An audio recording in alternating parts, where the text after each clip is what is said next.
You're listening to the Workbench After Hours podcast. This is a dedicated podcast to the Second Amendment where we talk about firearms, everything that's going on in the gun community, and we even review a different whiskey every week. In this week's episode, number 72, Chris and I are going to talk about some things to consider if you're trying to buy your first gun. We're going to also go over the process of buying a gun if you haven't already. And for the whiskey of the week in this episode, we are going to try a Scotch Malt, which is a little bit different than you're used to seeing us try. But hey, we're going to branch out a little bit and see what we think. Thanks for tuning in to episode 71. As stated in the intro, we have two different Scotch Malt whiskeys in front of us. We're going to try one right here that I picked up this weekend. I worked a wedding and took the rest of the bottle home because I didn't want it to get wasted. So we're going to try this one too. There's not a whole lot left, just enough for us to probably taste it in the snifter glass. So Chris and I are actually going to try first. What is that, Chris? The Glenlivet 18 years of age single malt Scotch whiskey, batch reserve. Yep. Whew. I've actually tried this and it was good. So the 18 is taken through a combination of cask types, including both first and second fill American oak for the tropical fruitness and ex-sherry oak for the spicy complexity of it. It is really light looking in color. Yep. So it won a bunch of awards and all this stuff. So yes. Yeah, pretty American much. oak and sherry cask. So yep. So the color, gold, apricot. So on the nose, supposed to get elegant and complex with oakness. Man. Rich fruit aromas and toffee notes. Whew. Yeah, that's different. That's a lot different. I think both of these are going to be way different for both of us. Yeah. When you don't bring on too many. This definitely, I can definitely get like a fruity smell off of it. Yes. And I get that sherry cask. Yeah. And I guess oak too. And then really breathe in, you get that alcohol sense. Yeah. It kind of reminds me, oh man, I don't know. But the taste is actually really good. Yeah, it's smooth. I get some fruits on the back end. You know, with a lot of certain types of scotches, you get that peatiness flavor. Yeah, you don't get that at all. No. That is just, which is really good. I get mostly the spice and the fruitiness of it. Mm-hmm. Oh man, I mean, I could tell that yeah, that's pretty good. I can tell it's a scotch. It's got that scotch flavor, but not that peaty like stuff I don't like. Mossy grass. Yes. Yeah. People always ask, like, what is peat? I'm like, I don't know how to explain it. Like, until you know. Yeah. I always just think of it like moss, grassy moss almost. That's how best way I describe it. Yeah. That is, wow. So, I mean, this being the 18-year, I was at the liquor store the other day and found this just to see how much it goes for. It was $150. Holy shit. Yeah. So I'm like, I'm definitely not wasting that bottle. So we wanted to try it because I didn't have the cap for it.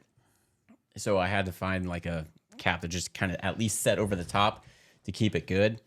So I wanted to have us try it on here before it went bad. So yeah. That is different, like, but a good different. Mm-hmm. The guys that were drinking this at the wedding were just drinking it neat. Yeah. As I would. Yeah. Because that last time we tried the 14-year on ice, it changed the profile completely. Yeah, Glenlivet 14-year. Yeah. Which is another great entry to Scotch if you're a bourbon or whiskey drinker. Yeah. But it did, once we put it on the rocks, it did taste different. Yeah. Kind of took away a lot of the flavors and just kind of made it kind of bland and not. It was better neat. Say that. For sure. Yeah. So we'll finish this and then we'll switch over to the other one we have. Yeah. But while we do that, so we're going to talk about this week, as you heard in the intro, about buying a new gun. There's a rise in gun sales, which is awesome. We support that. Yep. And, you know, you definitely need to be buying guns because, one, it's a fun hobby and you definitely cannot rely on the government to protect you. And, yeah, everybody should have. God-born, given right if you're an American. Yes. So I know we had talked a little bit about this, but not kind of in depth. We just kind of told our stories, and Hunter was on here, and he kind of went over his story. But we're going to go through more of some things you need to think about in the actual process of purchasing your first gun if you haven't done so, because it can be a little daunting at first. And a little intimidating, I think, yes, too. So yeah, so we're going to talk about that give a little brief of our experience with that as well. But so with me, I didn't get into guns until I was in my mid-20s. So I had nothing. I've never shot a gun. I didn't have anybody in my family that were into guns or anything. So I never really grew up around guns or anything like that. Just one day out of the blue, my buddy I was home from traveling, and he was starting to get into being a prepper and all this stuff. So he got his first gun too, and he had been out shooting a few times. And so he's like, hey, yeah, you travel, you live alone, you need to get a gun. And I'm like, well, I've never shot one. So he's like, let's go to the range. Like, all right. So we go, and I'm super intimidated because I've never held a gun. I didn't even know how to load it. Like, he had to show me how to load the rounds in the magazine a few times. Because I'm like, I don't freaking know, man.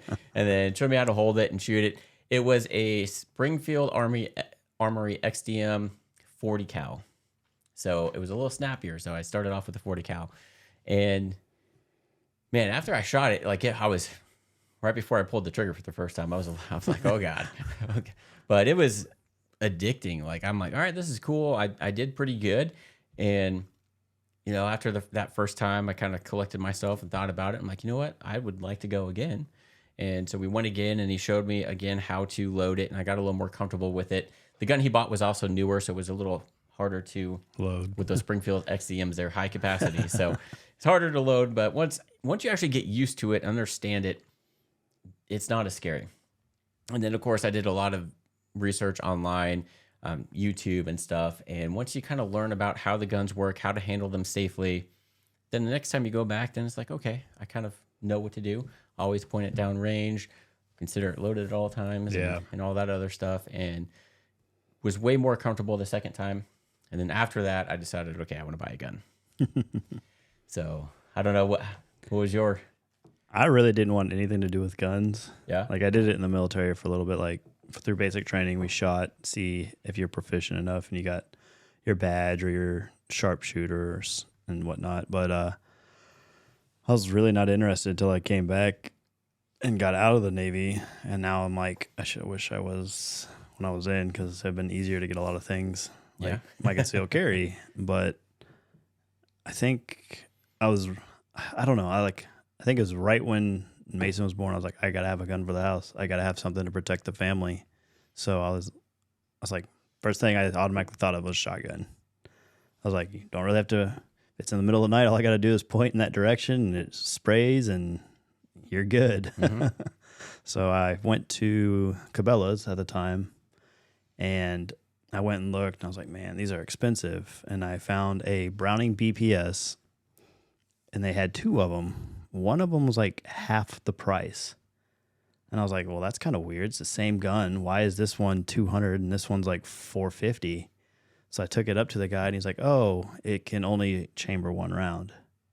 I was like, oh, cool. I was like, well, since it only does one round, can you work with me on the price? He's like, yeah, we can get you down to $160. And I was like, okay, I'll do that. And he's like, all right, fill out the paperwork. And that, I was like, what? You got to fill out paperwork? I was like, I had no idea at this time. Like, this is my first time ever purchasing a gun. So I'm sitting there like reading every question carefully, like, okay. And then I handed my ID. He's like, oh man, you don't have your concealed carry. You're going to be here for like 2-3 hours. I was like, fuck, it takes that long to go do a background check? I was like, man. I was like, all right. He's like, you can just wait at the store. I was like, yeah, I'll just walk around, I guess, for 2 hours and shop. Or so I did that, and like literally 20 minutes went by, and he called me back up. He's like, I don't know how that went by so fast, but you're good to go. And so me and my father, he was with me. My father-in-law was with me at the time. We went out to the parking lot, and we literally was like, why does this only chamber one? I guess the guy who cleaned it last didn't seat the barrel all the way. And then that buffer spring was stuck because it wasn't seated all the way. And we forced our finger down it, and it released the spring. And then we shoved the barrel all the way in and took it home.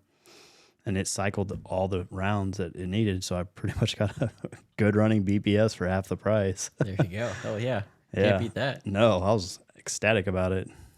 Yeah, so after shooting, I did not buy a pistol as my first gun because I don't know, it was different. So I was primarily looking for something for self-defense. And of course, all the YouTube videos out there were between shotgun or like an AR style rifle. So I was looking at that, and I went to a local gun shop that's no longer around, and I walked in not knowing pretty much anything about guns other than the one pistol that I shot, and still didn't know much. And I'm like, I'm looking to get my first gun. I want it primarily for home defense. So they had a shotgun there that was one that I saw on YouTube that a guy had, it was 18.5-inch barrel. I think it was a Remington, but it had that adjustable stock on it. So I'm like, okay, I'm going to do that, because I'm like, how often do I have to clean this? I feel like a shotgun would be easier to clean than anything. Like, I don't know. I want something that's going to be easy for me to take care of, knowing nothing about guns for home defense. And so we narrowed it down to a shotgun. So I was going to get this shotgun, and they gave me this paperwork to fill out. She asked for my ID, and then she's like, is this your current address? And I'm like, no, I've moved recently and still in the same state. But when she found out that it wasn't the same address, she was like, well, you have to have some sort of paperwork to show that, it's current. Well, I didn't at the time, so I wasn't able to buy it that day. So I went and got my license corrected to my current address. And then I went back in there probably a week later. Then I was like, I was looking at the shotgun, but I've heard an AR is the way to go. And they had an AR up there. It was a Stag Arms Model 3 base model. They don't make that style, that Model 3 anymore, but it was a decent gun. And so they're like, oh, you should get this. I'm like, okay, well, it was more expensive than the shotgun, but at this time I was traveling. I'm like, money's not, it doesn't matter what the cost is. Like, I'll just buy it. And then they're like, oh, well, you need this and this with it. And all this, like, they sold me a cleaning kit and Magpul BAD lever, that battery opposite. Yeah. I'm like, okay. I'm like, I don't know what that is or where it goes. Like, she's like, oh, it just assists you with the bolt and action. I'm like, I don't even know what the bolt is. Like, what the fuck are you talking about? But I wasn't saying that just because I'm like, I didn't want to appear like an idiot. Yeah. So, and they're like, well, you need these rounds and then this bore brush and all these things. I'm like, all right, whatever. Just tell me what I need and give it to me. And so I filled out the paperwork. They were on paper forms, where I know Cabela's was on e-forms. Yep. But still, it didn't take long. Nothing on my background popped up. So I got to take it home, went home and took it out of the box and was like, cool. What do I do with this thing? So I had to do a bunch of research on YouTube and figure out how an AR-15 worked, what everything did on it. And then took it shooting and didn't realize, especially with a newer gun and an AR, that there's a certain smell that it gives off, like that gas system. So I'm like, it started smoking and it's smelling funny. So I freaked out. I'm like, oh my God, this thing's broken. So I went into buying a gun knowing nothing about them and just kind of pretended like I did. And just, so that's what I think. Fake it till you make it, baby. I know. And then once I started getting into it, and you go home, you take the AR apart and put it back together. And once you do that a few times, you realize, okay, this is how it works. And it becomes like second nature at that point, but it does take some time to get used to it. So one thing, I always recommend people, if they come to me at a gun show, especially, and say, I want to buy my first gun. It's like, well, have you shot first? What's your experience level? What are you planning on doing with this gun? Like, are you going to use it for target shooting? Are you just looking for something for self-protection, home defense? Do you know if you want a pistol, rifle, shotgun? What do you want? What are you looking for? Most people are like, I don't know, something for self-defense. So a lot of the times, especially if they're looking for a pistol, I'm like, the best thing to do is find a local range, go rent some guns, and get a feel. Because most people think, smaller the gun, I can conceal it better, I want the smallest gun. Not true, especially for a new shooter. The smaller the gun, the harder it is to shoot, be accurate, and you're going to absolutely hate it. Yep. So it's going to be super snappy. You're going to be shooting probably low left all the time, and you're not going to be happy with it. So I'm like, I know it sounds good, but get something a little bit bigger that you could still carry. Might not be as concealable or as comfortable, but you're going to get a better grip. You're going to be better at shooting, and it'll be easier and better to target practice with. Whereas if you have like an LCP, that's not fun to shoot at the range multiple times. No. So, I found that out the hard way. Yeah. I did too. I bought a super small gun. It was a Car CM9 and never shot it. And when I went to go shoot it, I'm like, God, this thing sucks. Yep. And I sold it. I'm like, yeah, definitely the bigger the gun, the better. Yeah. So it's definitely one thing I recommend is going out and renting at least pistols, to get a different feel. You know, my wife tried a bunch of different guns. The only handgun she will shoot is a Springfield. She doesn't like the way Glocks feel. I think we tried some Smith & Wessons and SIGs. She only likes the way Springfields fit in her hands. And that's fine. And that's what she found out. So that's what she's been buying and shooting. It's kind of hard to rent, I guess, shotguns and rifles. I think you could probably do that at some places. Yeah, some places I've seen, like, you can rent ARs and shotguns, but I don't want to do shotgun indoors. Right, yeah. You have to shoot a slug, and that's no fun. Yeah. But that's, I mean... Usually, though, with a shotgun, you kind of know what to expect. Yeah. So find a friend that maybe has a gun similar to the one you're interested in, and have them take you shooting and try it out. See if that's something that's going to fit, because you may think, oh, a 12-gauge shotgun is going to be awesome, and then you realize the recoil on that thing, and then you're like, okay, wait a minute. Yep. And then so maybe even stepping down to a smaller gauge, or just going to a rifle or a pistol at that point. Yeah. And then you got to think about, if you are using it for home defense, how you're going to maneuver around your house. Longer barrel stuff is going to be a lot harder than something shorter or a pistol. And then you got to think about the over penetration. Yep. Do you live in an apartment? Do you live in a house? City limits, rural area? That all kind of comes into play as well. You got to think about. Yeah. I think the reason why I went with the shotgun, because the most intimidating sound is a shotgun racking. There's a debate on that, on if that... I don't know. You should do that or not, because yes, it could potentially scare them away, but then on the flip side, you're also showing them that you have a shotgun and your location. Yeah. So it's... Yeah. Is that a good idea or a bad idea? You know, I don't know. Usually most people hear or see a gun, they run. So most of the time, we've seen instances where then they have more people coming at you. Yeah. So that kind of sucks. And the shotgun, you know, a pump shotgun especially, trying to run that action in that situation, man, there's a lot of room for error. Yep. So maybe even a semi-auto shotgun might be better if there's going to be a lot going on. You're not going to be thinking straight. Your adrenaline's going to be going. You may not be able to rack that slide, especially if you shoot it and then, oh my God, there's another guy. So you got to do it again, and you might short stroke it or something. And there's a lot of things that could go on. Whereas a pistol, it's harder to get accurate, but you could get a lot more rounds on target. Yep. Or an AR, same thing. Like you just semi-auto, boom, boom, boom. Yep. No recoil really that you have to think about. AR is the way to go. You're the one that convinced me to get one or build one. Mm-hmm. Yeah, and you'll find out that when you buy one, you think that's all I'm going to need.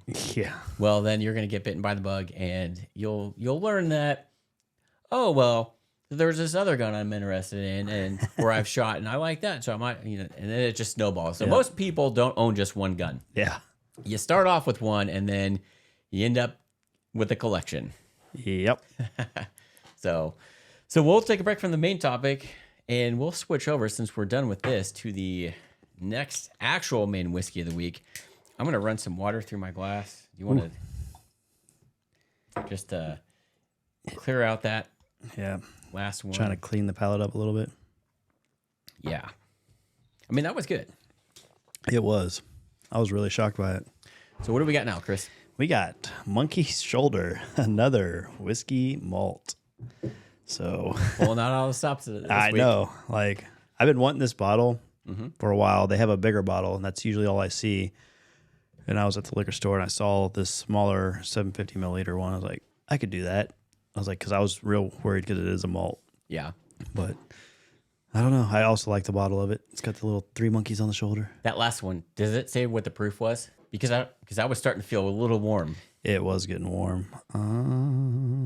I don't know if the malt's 80 proof. Oh, wow. I feel like it was. It's also a little warm. Yeah, it is warm in here. Yep. So this one is, it doesn't say the proof. It just says it's 43% alcohol, which is a little over 80 proof, right? Yes. So. So this is apparently supposed to be a really good for mixing with cocktails. Yeah. Like on their website, that's what they advertise. Great for mixing. Yep. We're going to try it neat and then on the rocks. Yeah, it'll be interesting. Yep. So it should be a smooth and fruity flavor. Perfect introduction to Scotch. Richness and vibrancy combined with fruity aromas and mellow vanilla notes, making it the perfect for mixing or to be enjoyed neat if you prefer. I'll let you pour your... So we'll see how this... Yeah. Maybe we should have started off with the 18-year. Yeah, maybe we shouldn't have. Because now we're going to be like, oh, this is garbage. I don't know. We'll see. But you said it got a lot of good reviews, though, right? Yeah. God, it has the same smell. It's not as... It's not as... I don't know what the word is.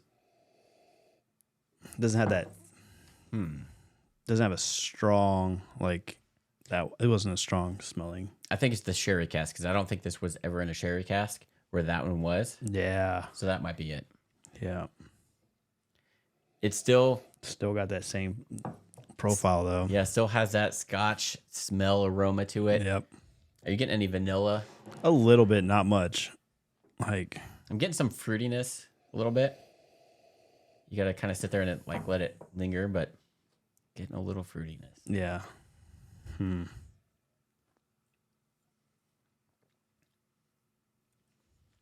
Not bad. No, it's not.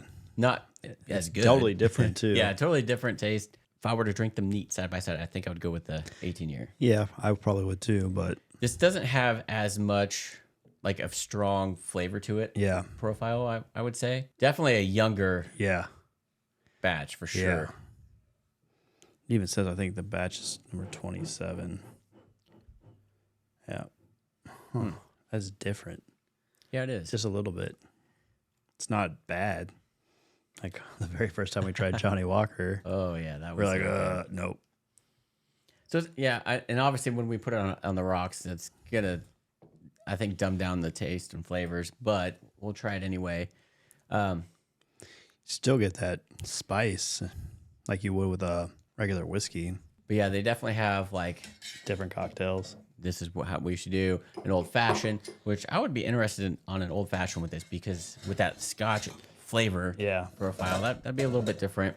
Then they have like a ginger drink called a monkey splash, a monkey colada, espresso martini. I with a Scotch. I don't know. That's primarily vodka. I don't know. They had it at Bull Creek, and you kept getting it. And I think that was, yeah. You had one there. All right, fair enough. You don't remember. You also had it at BB's. Right, but it was made with vodka. Yeah. I thought you had one at Bull Creek. If I did, it was vodka. I've never had an espresso martini with whiskey or Scotch. That'd be really weird. Be different. Yeah. But I mean, I wouldn't be opposed to trying it, but just be getting used to. But yeah, all right. So I do like. I mean, I could handle this. Yeah, I could do it neat. I just threw mine on the rocks just to see what would happen, see if it changes. Yeah, I think it'll kind of really tone it down. Yep. Or it might bring out more of the profile. Who knows? We're always wrong. I know. So, all right. So getting back to buying your first gun. If you go into a gun shop and you've never been into one before, especially like a smaller local gun shop, a lot of people get intimidated. Yeah. Because of, I hate to say this, but the type of people that work there. You get old, grumpy-looking guys that are there that really, I mean, I have seen this even with a lot of experience. There are people that just, some gun shops, and it's not all, but there are some where it's like they don't care. Yeah. Like they don't want to teach you about guns. Like they almost make it like, oh, really? You don't? Yeah. Yeah. All they care about is, do you want this or not? Like, Yep. kind of a thing, and not friendly, not, 'cause you have other gun shops that you go in and you tell them I'm new, and they're like, okay, cool. Let's get this person educated. Yep. You know, have them support the Second Amendment, get into the guns the right way, and make it so it's not intimidating. But then you have the flip side. Yeah. Thank God I've been in mostly the ones that have been like nice and friendly. Yes. That you can talk to and kind of shoot the shit, shop talk with them. But I think the smaller ones that are like that are kind of getting phased out. yeah. Or few and far between now, but there are still some here locally that are like that. Yeah, maybe go with somebody else. You know, instead of going in by yourself, go with somebody. You know, if you know somebody like a family member or a friend that's trying to get you into the gun, so that way they may help you with what direction or questions to ask. Yeah. But That's one thing I hate is the that. Yeah. Anymore though, like YouTube back then though was totally different from how it is now. You could YouTube just about anything and everything back then. Now it'd probably be a little tougher because they're shutting down a lot of those videos. Yeah, you're not gonna learn how to build an AR on YouTube anymore, unfortunately. But that, or like, I know a lot of people used to do a lot of reviews on guns, and they're still out there. They're out there, but they're just not as detailed as they used to be. Yeah. So like our channel, I do some reviews. I need to do more.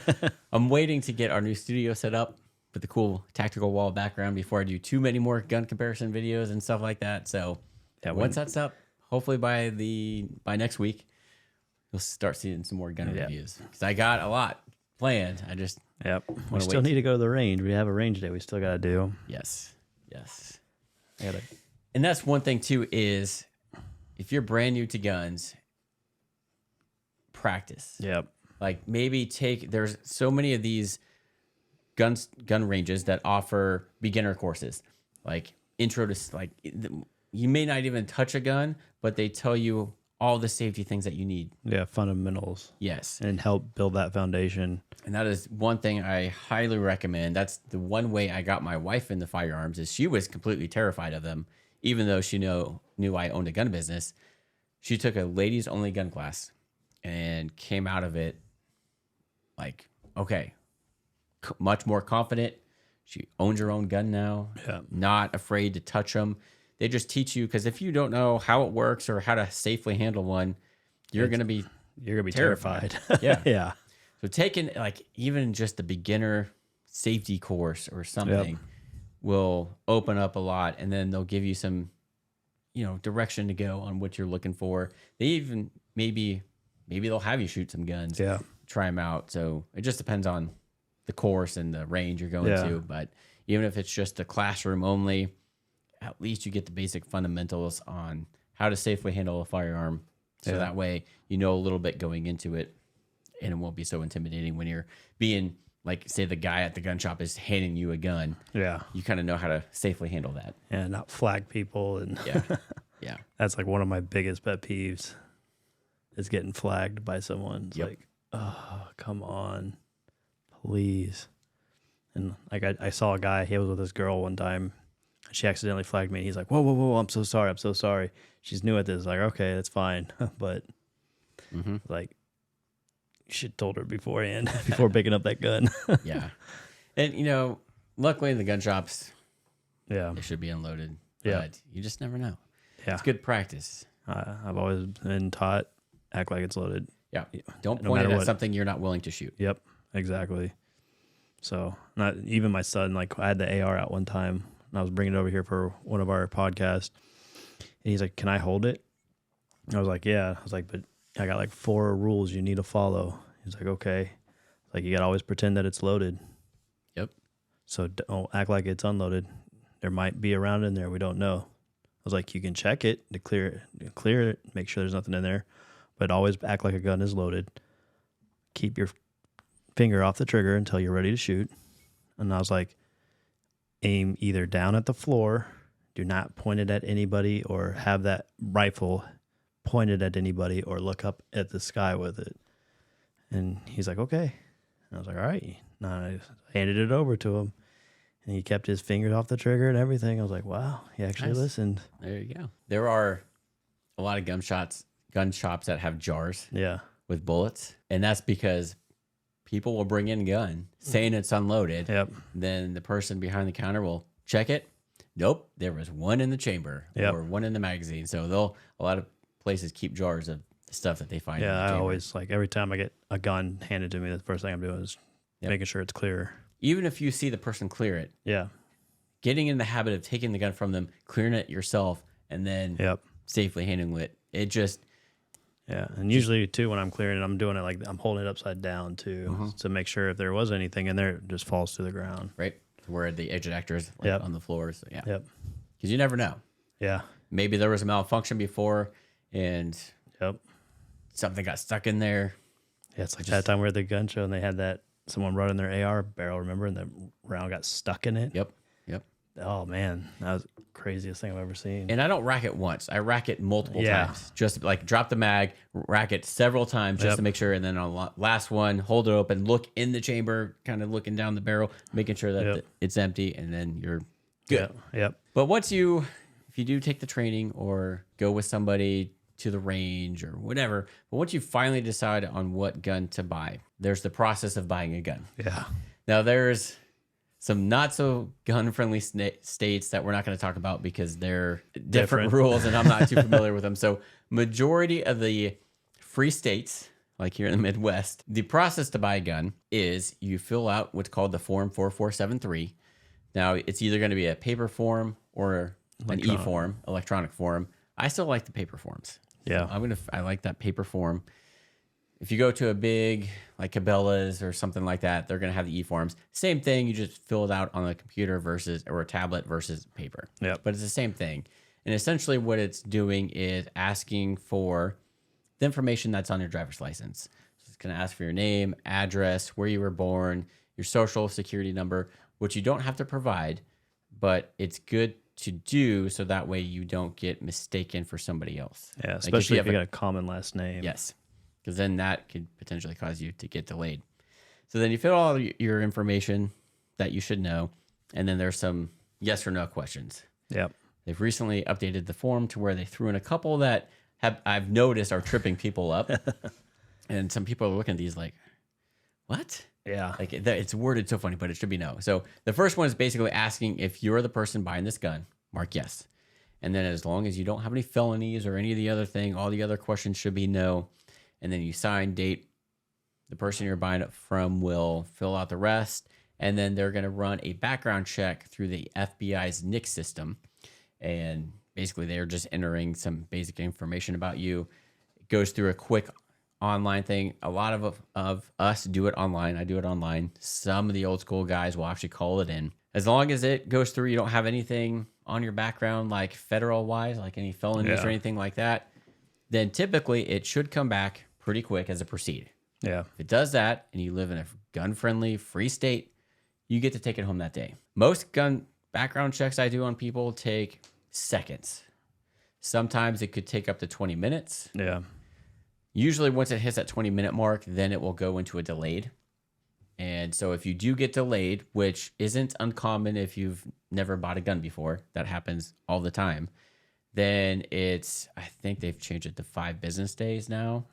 That there's a Brady law to where it's up to the gun shop, but if they don't hear anything back from the background check system within like 3 to 5 business days, it'll give them a date. So by that date, if they haven't heard anything back, they have the option to transfer it to you. So they can have you come back in and re-sign it and redate it and then take it home.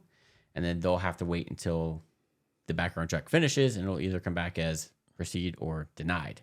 Well, if it's denied, then and they've transferred it to you, then you're probably going to be getting a nice little call, a call from the ATF or something. But as long as it comes back as proceed, you're good to go.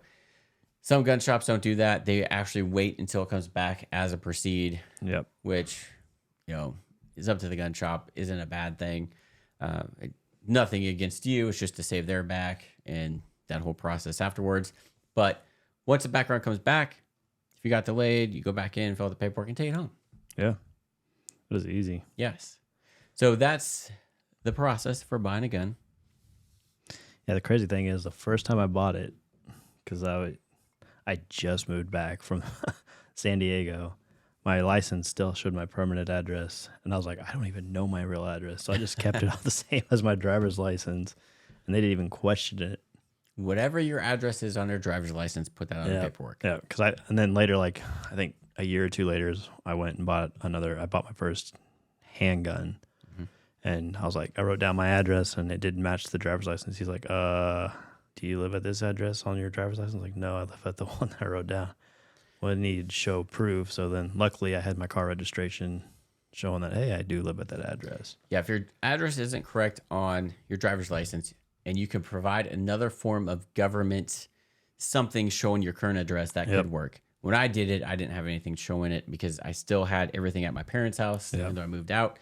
So I just went and updated my license. And even if you get the paper receipt, that's good enough. Yep. take that up and they can use that. And then if you can actually forego the background check if you get a concealed carry license. Yeah. So what that does is allows you to conceal carry not only in your state, but also cross state lines. And most states generally will recognize an out-of-state concealed carry license, so you can conceal carry. But if you have a concealed carry license, there's a little more stuff that you have to go through and get fingerprinted and stuff. But if you have that, you still have to fill out the form 4473, but you don't have to do the background check. They'll just take some numbers off your concealed carry license, and then you're good to go. Yeah. So if you plan on buying a lot of guns, I recommend getting a CCL because it just makes the process faster. Yeah, I was like, he's like, do you have concealed carry? I was like, not that I know of. I didn't know back when I first bought my gun. Like, I don't think so. He's like, oh, you would know if you did. Yeah, you would. In most states now, a lot of our free states have constitutional carry to where you don't need a license to conceal carry. Even if you are in that state that has constitutional carry, I highly recommend you taking a concealed carry course because it will teach you things you do not think about. There's so many different laws and situations that could come up and you're not even aware, and you need to realize what responsibility actually carrying a gun brings, because even if you are in a justified shooting, there are some things that, it's depending on your state could go against you. Yeah, it was crazy. Like, because when I was in Virginia, it was an open carry state. Mm-hmm. So you could open carry all day long. Which I don't recommend. Yeah. And then, like, moving to California, like, I had a couple of buddies that were like, it's not even worth having a gun here. No. I was like, really? Like, yeah. I was like, good thing I don't have one. Good thing. Yeah.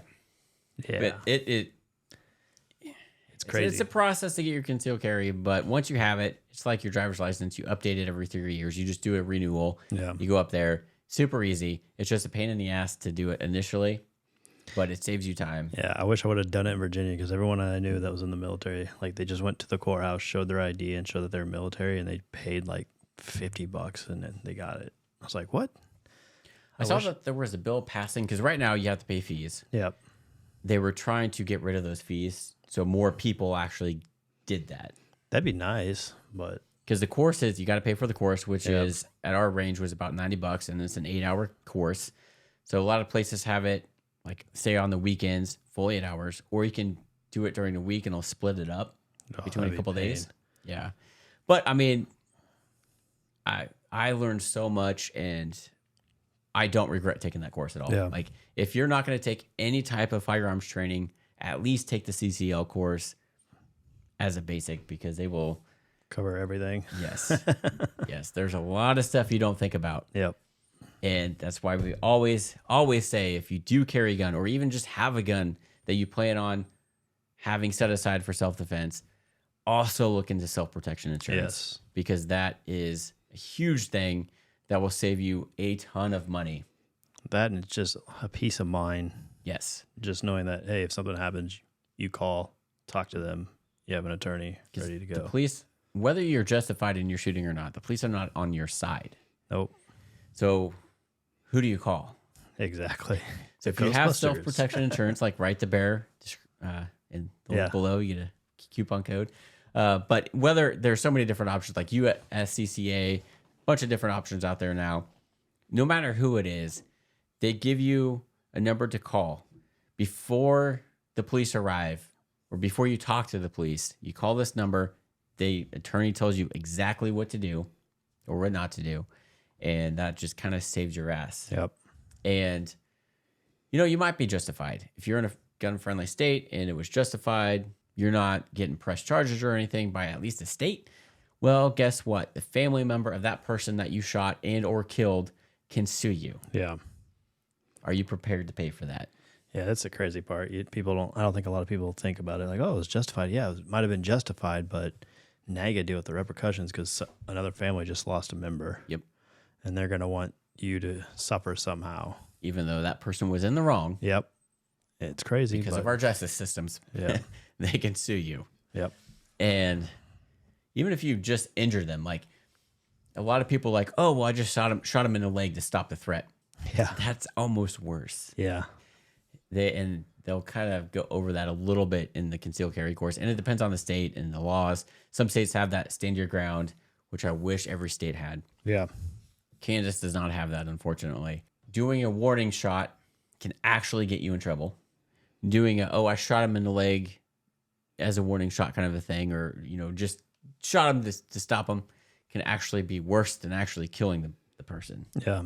Because then they can talk to you and a lot of bad stuff happens. Knock them out with a baseball bat. Yes. If your life is in danger Yeah. and there's a threat to where it's life Yeah. or death, Life or death. go for the kill shot. Yeah. Because I never want to be put through that position. no, because there's so much going on, but you're like, do I really have to kill somebody? Yeah. And see that was part of the whole reason I got my first gun was like, someone came into my house to cause harm to my family.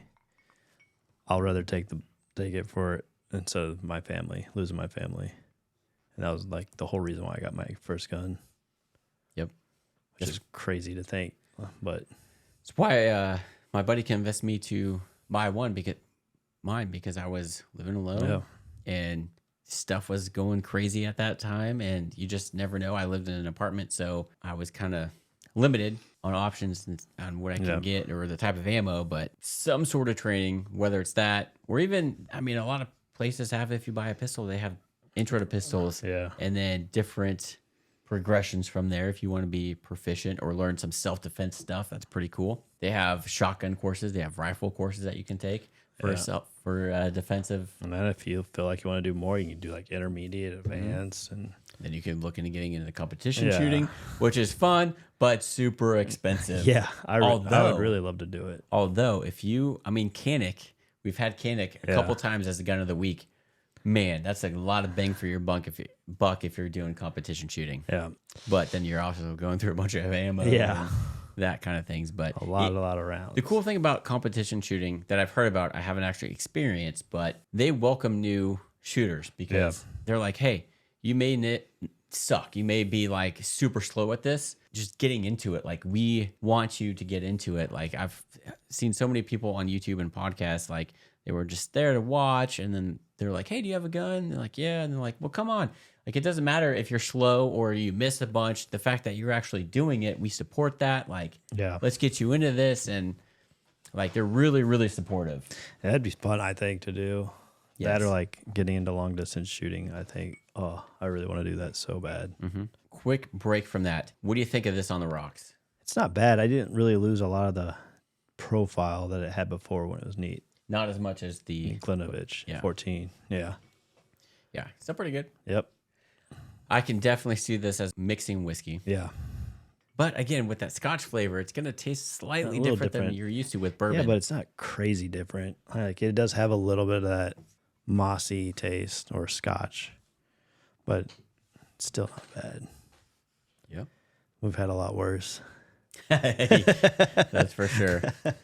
So, what are is there anything else you would recommend to somebody that's buying their first gun or looking to buy their first gun? The biggest thing I would say, if you've never shot, go to your local range and try to find a gun, take a bunch of different handguns, especially if that's what you're looking for, and just try them, see what you like. Yep. Some of them will charge per caliber. Like if you stay in 9mm, you can rent as many 9mm as you want. But if you change calibers, then there's a little upcharge. Yeah. But that's way better than buying a gun, hating it, and then having to sell it. Yeah, that's true. So that's my biggest thing. Like, if you've never shot and you want to get one, at least go find a gun that's comfortable, you feel comfortable holding. Because I made the same mistake. I thought the smaller the gun, the better it would be. Yep. And it was like terrible to shoot. Don't make our mistake. Yeah. So I say just go to your local gun range, shoot. If you want a rifle, they've usually got a variety of different rifles. Mm-hmm. And then if you have questions, just ask. Like, yes, don't be afraid. Yeah, don't be afraid to ask. If you are, if you're scared to ask them, maybe find someone else in the store and get their opinion or something like that. That's one thing I wish I would have done is when I bought that AR is when they were going over like the bolt and all this stuff that I didn't know what any of that meant. I wish I would have asked them to show me. Hey, what is this part? In Yes, this piece? because it was the place was called She's a Pistol, and it was a lady that ran it with her husband and all this stuff. But I'm like, oh my God, they're gonna think I'm stupid. It's not the case. Yeah.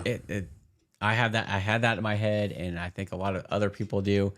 They're not. They want to show you how to safely handle these because they don't want you to go home with a gun you don't know how to use or how it functions. And honestly, I like showing people how to do that. Yep. So more than likely, they, would love you to ask these questions like, hey, what, this gun I'm going to buy, how does it work? What are the different parts called? Like, what is all this stuff? And they're going to sometimes, hey, what ammo does this use? Exactly. That's a big question. Like, a lot of people don't target know. ammo versus self-defense ammo. Yeah. Like, tell me what the difference is. Yep. So yeah, if I would change anything, I would definitely go into it asking questions and not being afraid. Yeah.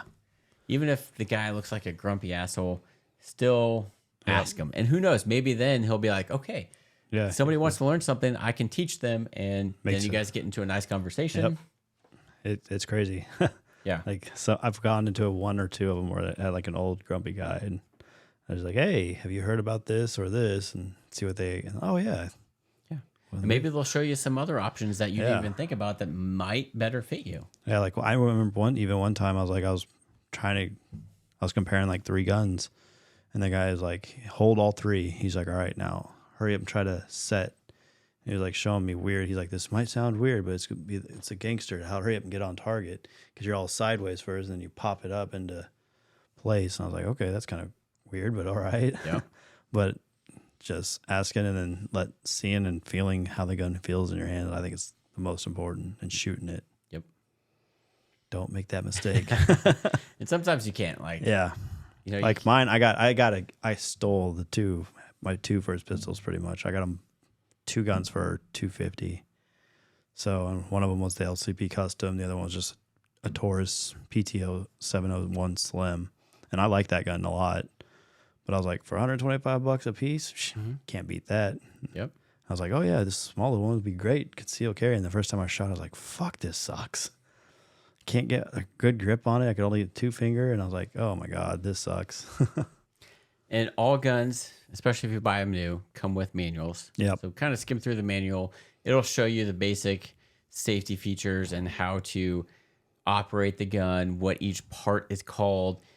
It'll also basically tell you how to take it apart and clean it and maintain it. Yep. Instructions aren't always the best. So YouTube, I have a bunch of videos where I do, how to take it apart, put it back together. Yep. I also do videos on how to clean it because yes, I mean, the manual kind of shows you how, but it doesn't really, it's better to watch somebody do it, or easier to learn to watch somebody to do it and then do the same thing versus looking at this manual with pictures. Yeah.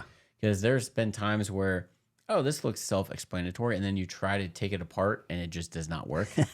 So watching some YouTube videos, luckily we can still do videos on that in the YouTube platform. We just can't. That's how I figured out what bolt carrier group to get for the AR, because I watched your video like 7 times before I realized it was you. Yeah. That was back before I told anybody I had a YouTube channel. Yeah. So they're like watching it. It's like Casey Rex. I wonder if they're in Kansas City. I'm sitting there watching it. It's like, man, that kind of sounds like Keith. Yep. And I sat there and I watched it again. I was like, that definitely is Keith. That's definitely his workbench. And I called him and I was like, hey, you got a YouTube channel? Like, yeah, it's embarrassing. And that's why you'll see a lot of old videos on this channel and then like a several year gap. Yeah. And I was bored by myself after I got into the guns, and then I started doing reviews on like gear, and then did some how-tos on guns. And then it was faceless videos because I didn't want people to see me or know I was doing it. And that was before YouTube really got big. Yep. And I wish I would have just stuck with it because we'd be so much bigger by now. But once I met my wife, my now wife, I was like, all right, I don't want her to think I'm stupid doing these videos or make fun of me, or any of my friends or family to see these videos and be like, oh, look at this guy. So I stopped. And I wish I wouldn't have. And that's something like I watched the video like 3 or 4 times. Like, man. And that's why you never see my face. Because I didn't want you never people... showed it. You just did the review over the bolt carrier group, and I was like, God dang. Yep. And I watched it a good 4 to 7 times, and then at the end of it, I was like, that's got to be Keith. Yep. All the old videos Yep. are faceless because I did not Yep. want to show my face, and because I didn't want people that knew me making fun of me for doing videos, which again is something that nobody does, and just something I had to get over. Yep. It's very hard to do, but yeah. Just like over the first couple of times listening to a podcast, when you're listening to your voice, like, fuck, I sound like that? Yeah. Now you're just used to it. Yeah. First few podcasts are learning curve. And Yeah. Well, cool. What anything else that for advice for? I think that's the biggest advice. And unfortunately, it depends on where you live. Yeah. If you live in a Washington State right now, sucks for you. Yeah. You're kind of limited. But most of the sanctuary states, I guess you could say, free states, lots of options out there, and it depends. I mean, if you want a pistol for home defense, awesome. Keep in mind that it's going to be harder to shoot and control because shooting a pistol is super difficult. Yeah. Whereas if you go rifle shotgun, you have that third contact point on your shoulder. You can control it better. But then with a shotgun, you also have the recoil. If you go pump shotgun, then you have some stuff that can go wrong there. You do semi-auto, helps with that. If you go, say, even AR or AK, flash hiders and then recoil and so many. And that's why you buy one gun and then you end up with another and another and another. Snowball effect. Yeah. Pretty quick. Yeah. So that's why we always say you need that trifecta. You need to have one pistol, one shotgun, one rifle. Yep. And then that'll turn into a double trifecta. Yes. Really fast. Yes. Very, very addicting. Just know that. And the more you handle your gun and do stuff with it, like even just cleaning it, you're going to be more comfortable. Like the first time you take it apart and put it back together is going to take a while. Yep. And you may mess it up a little bit and have to go back, watch YouTube videos or whatever. But the more you do it, the more comfortable you're going to get with that gun. The more you shoot that gun, you're going to be like, all right, so maybe the way I'm shooting it, at least low left or to the right. So then maybe aim a little further. Yeah. Maybe adjust your sights. You're going to learn your gun. Yep. And once you learn your gun and break it in, you're going to love it. Yeah. Like I ended up buying that Springfield XDM 40 caliber that I originally shot. And then I ended up buying like a 9mm version, which I liked better. Yeah. It's not as snappy. I still have that gun. It has a lot of rounds through it and it's broken in. Man, if I were to get rid of all my guns, I would probably keep that one just because that one is so smooth now. Yeah. Love it. Then it's kind of sentimental value too because it's your first gun. It's the first one you shot. It's not the first one I shot because I sold that Yeah. one. But it's the same thing. Same type, just different caliber. And I mean, I love it. So yeah, I think I would keep. Plus my wife could shoot it because it's a Springfield. Yeah. Yeah. That's all she shoots. Yep. So there you go. Craziness. Yeah. Well, final thoughts on the whiskey. It's not bad. I would recommend it. Like, I guess I think it's probably a good. Call it a Well, it is a true whiskey. It's a blended malt Scotch whiskey. Yeah, it's a different good, than what we're. It's a good Scotch kind of. I don't know. And this is what we're trying to do: is we're whiskey bourbon. Yeah. Very Heavy hardcore. We've gotten very to the point to where like some of the cheaper stuff are like, oh, that's garbage. Like Jim Beam. Yeah. I used to be a really big fan of Jim Beam stuff. Now it's like I can't even touch it. Like I like the more expensive stuff now with the. And so we're trying to branch out also into the Scotch whiskey stuff. Yep. If you go too far deep, you're going to be like, oh my God, it's disgusting. Yep. Like, Yep. So there's definitely Scotches out there that are for beginners or from if you're used to bourbon whiskeys. This would be one of them. Yep. And then, like we said, that Glenlivet 14 up there that we tried quite a while ago. Yeah. Still trying to get my hands on the Jack Daniels one, single malt. Yes, me too. By the way, Yeah, I know. Lucky SOB. I just so happened to go in the liquor store locally the other day just because I was going to go get a coffee. It was my wife and I's anniversary. And I'm like, you want a coffee?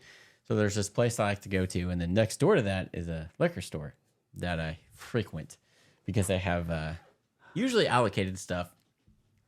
I'm like, you know what? I'm going to over here. I'm going to go stop in the liquor store first. They have a case that usually has their allocated stuff in, and I never find anything that I want. Sometimes there's Buffalo Trace in there. Sure, I'll get that. But then they have the other stuff I'm like, I don't want to pay the money for. I looked into it, like they were there putting stuff in there. I was kind of looking. I didn't see anything unusual, so I walked away. Looking at the stuff in there, and then I'm getting ready to walk out, and I walk by the case again, and I'm like, I'm going to look one more time. And I actually like bend down and look in there. Freaking box of Jack Daniel Sinatra Select sitting in there. Oh, you lucky bastard. I have not, like we've said, we have not found that locally at all. No. The only way we were able to get the ones that we have, which is up here, is in both Paducah, Kentucky, and Nashville, Tennessee. Other than that, we have never seen a bottle. Nope. And I'm like, dude, I was so happy. And then I'm like, the guy pulled it out. And I'm like, because I was like, how much is it? I'm like, you know what? I don't care. I'm going to buy this anyway. And then so he pulls it out and it's taking it. And I'm like, oh shit, there's a bottle of Buffalo Trace in there too, like in front of it. I'm like, well, I'll take that too. So I found another bottle of Buffalo Trace and the Sinatra Select. Yeah. And it was actually cheaper than the first place we bought it. Yeah. It's only, I say only, it was $169, which is a good MSRP on that. Yeah, it is. Because that's, him and I paid a little more for it at one place, and then our buddy found it for $159 in Nashville. But $169, I've never seen that bottle here in Kansas before. That was the only one they had. You sent me that picture. I was like, what the fuck? Yes. I was pissed. I was like, man, so this excited. Lucky bastard. Mm-hmm. So now I won't feel so bad on that episode 100 when we open one of them. Yeah. Because I was like, still like, damn, do I want to open it for it?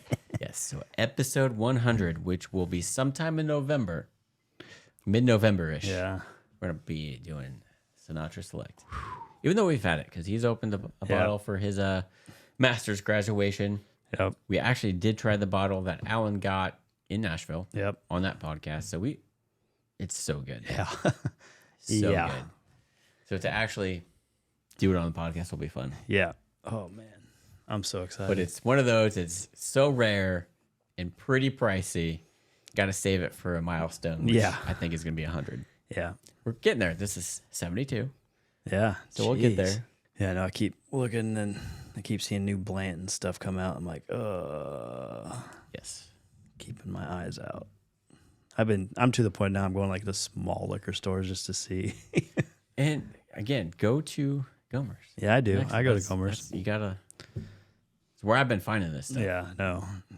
You've had the most luck out of anybody I've ever seen. Everywhere I go, I find Buffalo Trace. You guys can never find it. I know. I'm like, how the hell do you find it all the time? And I drink it. Like, I'm not one of those people that just buys it to hoard it or sell it at a ridiculous. I drink it. Like, I opened the bottle 2 nights ago. Yeah. Because I'm like, hell yeah, I love I think we've talked about this on a podcast. If I were to have a go-to whiskey other than like Jack Daniels or Gentleman Jack or whatever, or Woodford, Woodford, man, one of my top favorites is Buffalo Trace. It's just good and super smooth to drink. Yeah. You always find it. I'm lucky to find it. Yeah, I went into both your liquor store and Jacob's liquor store that you guys frequent. I never go to. The one time I go into them, guess what I found? Buffalo Trace. Yep. Lucky. Yes. But the one time we did go to a liquor store together, you did find Buffalo Trace. Yep. See, I had to be with you. That's the problem. You need to start taking me with you. Yep. Apparently. Well, cool. Well, if you guys have any questions on buying your first gun or whatever on anything, even whiskey, let us know down in the comment section. We'll try and answer those if we can. If you have any ideas for future episodes or anything you want to hear us talk about or chat about or bore you with, let us know. Yeah. If you guys have any whiskey or Scotch or anything you recommend, let us know. We'd love to try it if we can find it here anyway. Yeah.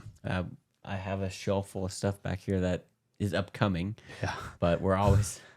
It's our problem every week. Hey, I bought this. We want to try it this week? Or Well, shoot, I had this one scheduled, but we'll try that one. Yeah. So we have plenty of whiskey to try. But if there's anything else you guys think that we may like and you haven't seen yet, Yeah. let us know. And if we can get it, we'll try it. Heck yeah. Yeah. So Cool. Well, we appreciate you guys tuning in this week, and stay tuned for episode 73 next week. Woo-woo. So, Chris, remember, this is a YouTube podcast. Remember, like, subscribe, and tickle that bell. If you're listening on any other platform, such as what is it, Spotify, Amazon, all those other platforms, remember to follow us. And with that, everyone, have a good one. do you have a brain fart there? Yeah.